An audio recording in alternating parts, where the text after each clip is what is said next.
Naghain ng reklamo sa National Bureau of Investigation ang kampo ni Arjen Cayabyab laban sa isang vlogger na si Snow Badwa dahil sa umano'y paninira sa kanyang reputasyon sa pamamagitan ng mga vlog sa social media. Si Cherry Light sa report.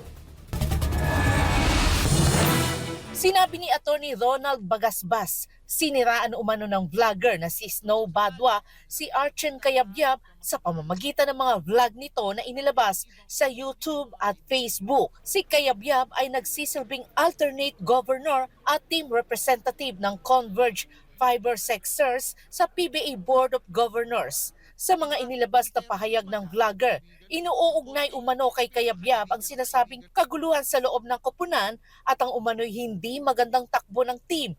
Mga aligasyong mariing itinanggi ng kampo ng opisyal ng Converge. Dagdag pa ng abogado, wala umanong katotohanan ng mga paratang ng vlogger, kaya't hindi nila ito maaaring palampasin.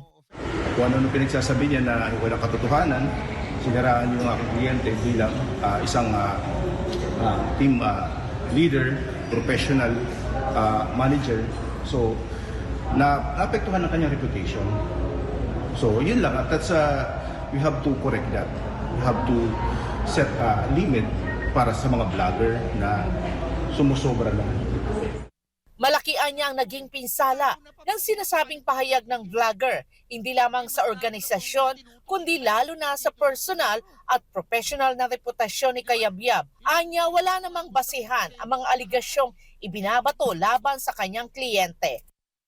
Hindi naman kami in-interview, hindi naman kami tinanong what is the facts, nagkaroon lang siya ng conclusion kung ano mang sinasabi niya. Dapat nag-inquire siya about the facts, about the incident, kung ano ba talaga nangyayari sa loob ng team. Hindi yung magko-conclude siya na ito yung nangyari, ito yung ganito nangyari, tapos magkakaroon siya malicious imputations. Para sa Diyos at sa Pilipinas kong mahal, Cherry Light, SMNA News.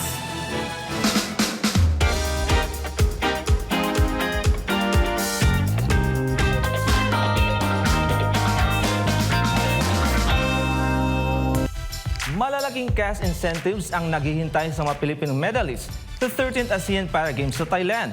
Samantala, CJ Perez nagpakitang gilas sa huling quarter para iangat ang San Miguel Beer at kunin ang malagang panalo laban sa TNT. Narito ang Sports News ni Carl De La Peña.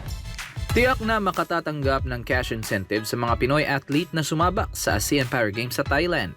Ayon kay Philippine Sports Commission Chair Patrick Gregorio, bawat medalya ay may katumbas na halaga. Ang gold medalist ay tatanggap ng 150,000 pesos, 75,000 pesos para sa silver at 30,000 pesos para sa bronze medalist.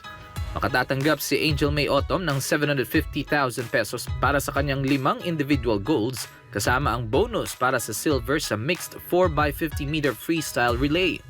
Si Cesar Dari Bernardo ang may pinakamaraming medalya, 6 sa kabuuan, kung saan kalahati ay sa team events, kaya makatatanggap siya ng 675,000 pesos. Sina Gary Bihino at Sander Severino ay makakakuha rin ng 600,000 pesos at 575,000 pesos cash incentives ayon sa bilang ng kanilang medalya. Binigyan din ng PSC ang lahat ng atleta ng dagdag na 6,000 pesos allowance bago umalis bilang suporta sa bagong talento ng National Para Team.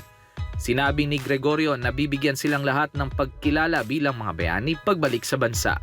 As of 8:15 a.m. ngayong Lunes, nasa ika-4 na pwesto ang Pilipinas sa medal tally kung saan mayroong 45 gold, 37 silver at 52 bronze medal.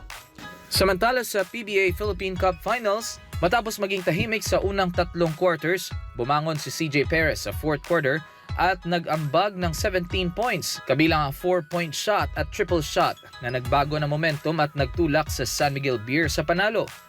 Nagpakitang gilas din sina Don Troliano na naka 19 points, Junmar Fajardo na may 16 points at 27 rebounds, Mo Tautua 14 points at Marshall Lassiter na may 10 puntos upang mapanatili ang kontrol ng Beermen sa Race to 4 series. Bagamat nagtangka ang TNT Tropang 5G na baliktarin ang laro sa huling minuto sa tulong ni na Calvin Oftana at Ray Nambatak, ngunit pinigilan ito ng Beermen. Nagtapos ang kanilang laban sa score na 95-89. Ani Coach Leo Austria, malaking tulong ang determinasyon ng kanyang mga manlalaro, lalo na si CJ Perez na nagbigay ng inspirasyon sa team sa kritikal na sandali. Sa ngayon, hawak ng SMB ang 2-1 lead sa kanilang final series. Magaganap naman ang Game 4 sa Miyerkules, January 28 sa SM Mall of Asia Arena. Para sa Diyos at sa Pilipinas kung mahal, Carlo de la Peña, SM9 News. Abangan iba pang sports update sa pagbabalik ng SM9 News Blast.